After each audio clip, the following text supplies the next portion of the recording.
Well, here it is, the beginning of October, and the sun's coming up on the third clear day after many months of a lot of cloudy days. What that brings us to is solar ovens and solar cooking. This is a fantastic device here. The power of the sun can be harnessed for cooking in all kinds of ways. There's many ways to collect it. All of them should be tried and compete with each other, and we should have many solutions for different situations. This is a very interesting solution, actually. This outer part here folds up into a little flat thing. It's hard to believe, but it does. That makes it more portable. And so this might matter to somebody who wants to move things around. I actually want something kind of more fixed and heavy. But that's cool. Now, how does it work? All the sun comes in here, hits these mirrors, and focuses right in here. What is this? This is a black pot inside of a glass pot.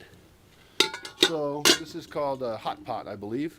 And the cool thing then is that all the radiation from the sun, the light, goes through the glass. There's an insulative layer of air there, and this gets extremely hot. You can burn your hand on this, and you can do quick breads, and you can cook dog food in it. So here we are, the beginning of October, and cooking season starts. Every day we'll get up and look at the sky and say, is this a good day for it? If it is, magic, energy-free cooking. Fantastic.